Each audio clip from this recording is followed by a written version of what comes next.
Hey everyone, Mikey Rogers here back with another tea session.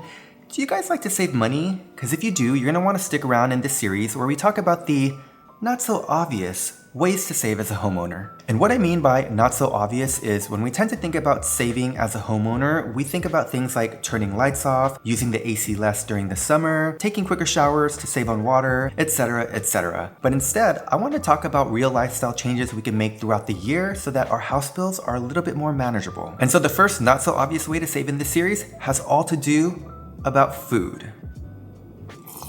But before we get into it, I just want to mention that home to me means gathering around food and breaking bread with your loved ones.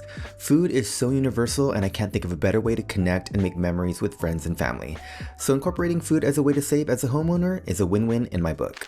In 2024, my husband and I saved on average $500 a month cooking more and spending less on takeout. Now, I know that seems like a lot of money, but as a couple who used to live in the city where takeout and dining in was literally a sport to us, we soon realized moving to the suburbs and living in a house that we could save a lot more simply by just cooking. And a big reason we decided to make this change is because we did that thing that could be so hard and difficult to do, but we looked at our spending habits and we saw, I'm a little embarrassed to say this, but we saw we were spending on average $1,200 a month on food delivery.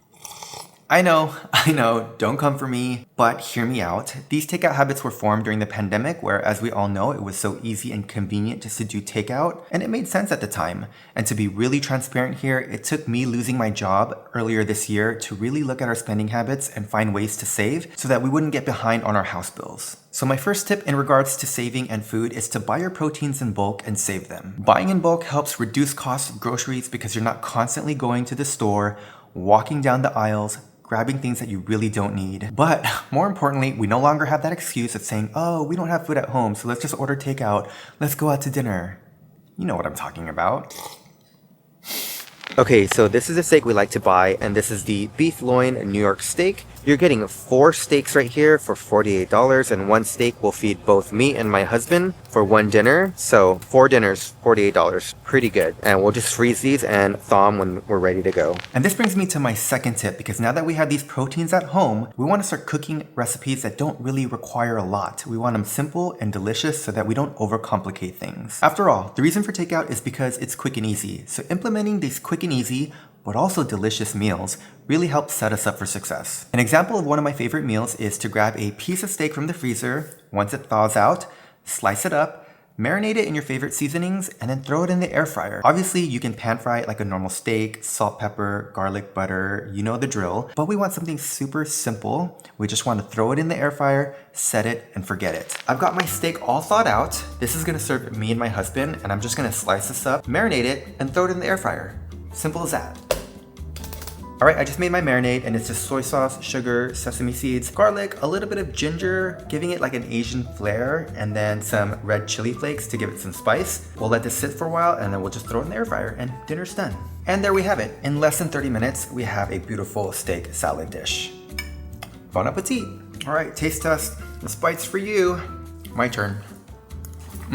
If you can hear the sound of the dogs running, they smell the steak. They want some too. This is Blue, this is Aiko, and this is Hero. I promise you, so delicious, flavorful, affordable, and at the fraction of the cost. And I feel great because any food I would have ordered outside of this would have been worse. Like, for real, this is so good.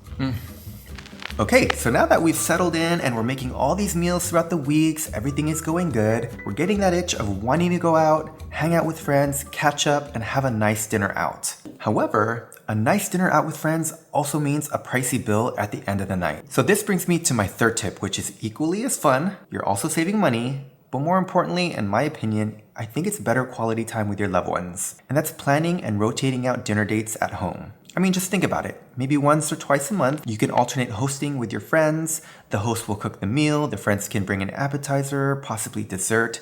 You can even think about doing potluck style where everyone just brings a dish to share. You can still get dressed up, feel fancy, you're catching up, and you're having a great time with your loved ones. And you don't have that huge bill at the end of the night that looks like a little mini car payment.